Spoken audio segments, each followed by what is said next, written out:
Hello crafty friends, my name's Alicia, but you can call me Crafty Al, and it is time for a SheetLoad rewind. I hope you'll stick around to find what edition we're revisiting this month and find out how you can download it for free while it's out of the vault.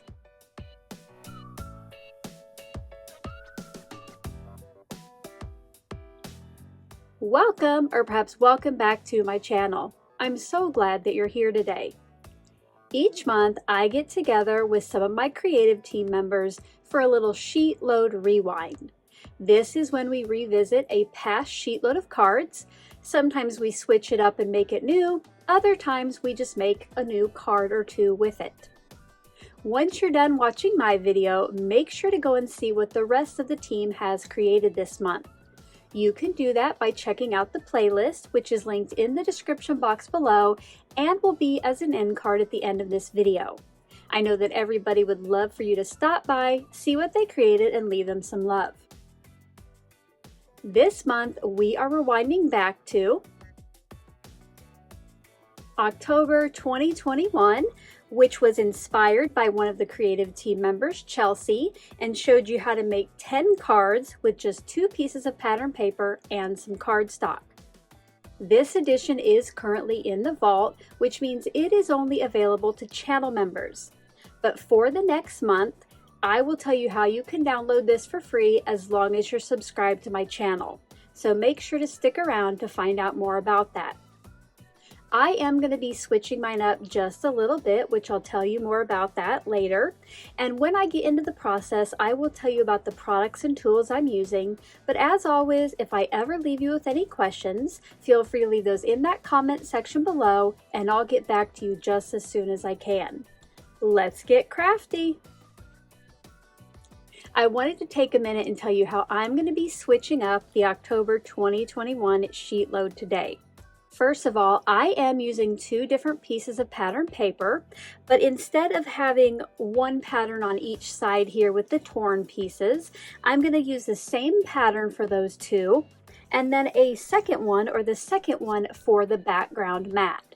I will also not be using a vellum circle with the focal point. I'm going to do something a little bit different that utilizes a freebie cut file that channel members have access to. If you want to check out the original process video where I made them per all of the guidelines here on the printable, I will have that original debut and process video linked down in that description box below. For the 2 torn pieces on the front, I will be using this sheet of mailbox and letter paper from Cartabella's Christmas Village line, and I need 4 pairs for the front of the card. Now for these, I am going to use the dimensions given on the printable, which is 2 1/4 inches wide by 5 inches tall. I rotated the page and cut 2 strips from the top at 5 inches tall each, and you will see there is some left over at the bottom, and you could use this for additional cards or to decorate the insides. Now I'm going to take those 5-inch tall strips and cut them into pieces that are 2 1/4 inches wide, and I want 4 pieces from each strip. Now, so the pattern flows from left to right on the card front, I am going to keep each of those pairs together, so you'll see here that I'm offsetting those once I have them cut. Now keep in mind you don't need to remember any of these dimensions because I will tell you later on in the video how to download the free printable. My second piece of pattern paper is from that same Echo Park line, and I'm going to cut this into 4 pieces that are 4 inches wide by 5 1/4 inches tall. Again, there are some leftovers, and I did use some of these to decorate the inside of my cards, which I'll show you later. I did the rest of the cutting that I needed off camera. I did not cut the V1, which is vellum, or CS1, because instead of using the vellum for the focal point, I'm doing something a little different. And my CS1 pieces, that is what the red and white pattern paper was for. For my card bases and my CS2 strips, I used white cardstock and cut 4 of each. On those main pieces, there is some tearing on the edges, so I'm going to pull out my first pair of pattern papers, and on the piece that goes on the left, I'm going to tear some off the right side. I started with about 1/4 inch off each one, and over on the right, I'm going to tear 1/4 inch off the left. Now I did go ahead and bring in my polka dot or my red and white pattern paper to see how those fit, and there wasn't quite enough opening in that center, so I tore probably another 1/4 inch off each piece, and now you'll see that you have some of that fun pattern paper poking through. I did that with the remaining pairs until all 4 sets were torn and I had made sure they would fit nicely on the red pattern paper. Once all of the tearing was done, it was time to get those added to the mats. So I added adhesive to the left piece, and then I tried to get about 1/8 of an inch border on the top, bottom, and left. I did that same thing with the right pattern paper, just trying to get those even borders on the outside. If you wanted to add some more dimension or texture to these pieces, you could kind of curl up that torn edge.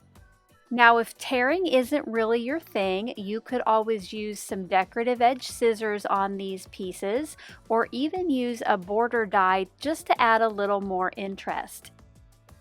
Once the pattern papers were adhered together, I placed those pieces on the front center of my card bases. Behind the focal point is a strip of folded CS2, and in the original process video, I go over how I use this template, which I always keep with this sheet load, to make those pieces. If you want to see how that's done, check out the description box below for that original process video. I will also add a card in the top right now. Before I add these pieces to the card fronts, I wanted to add a little extra texture to help those stand out. So I brought in a dots embossing folder and I ran these pieces through my die cut machine in that. And you'll see here it just adds a nice fun pattern to these pieces. I made my sentiments ahead of time using an SVG file I had created. I cut the season's greetings from white cardstock and colored that with jalapeno ink and a little sponge dauber. Because it was too hard to keep track of the apostrophe in seasons, I did get out some green gems from my stash.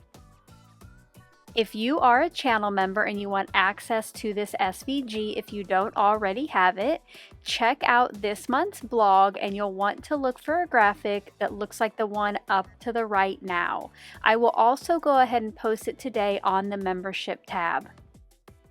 Off camera, I added the sentiments to those folded strips and I went ahead and put some foam tape on the back to add some dimension to the card. Before I placed this onto the card front, I did add a little liquid glue to the foam tape, and now this is a place where you can definitely make this your own and move the sentiment up and down. Because it did change the focal point a little bit, I did move my sentiment to the top. To finish the cards off and add a little more sparkle, I brought back in those green gems that I used for the apostrophe and added a few more to each of the cards. And here are some close-up looks at the finished set.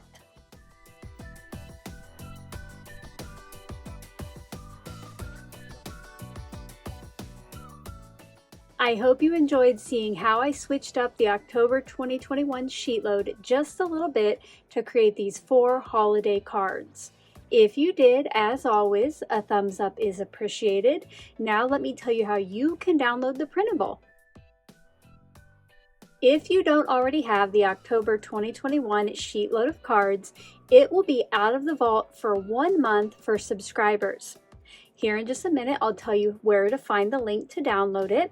But before I do that, I do just want to remind you we go on the honor system here. Before you click on that link, please make sure you are subscribed. Now, if you're a channel member, you do have continued access to download this printable. Just check out the latest SheetLoad archive, which the link can be found on the membership tab.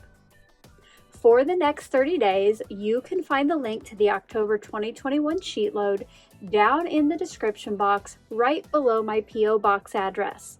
Below the link, it will say to watch the video for a password, but you watching this far is your password. You can download it to your device and then print it like I have, or you can download it to your device and use it on screen. Now I hope you'll go see what the rest of the Rewind team made this month by using that playlist linked in the description box below or as an end card here in a few seconds.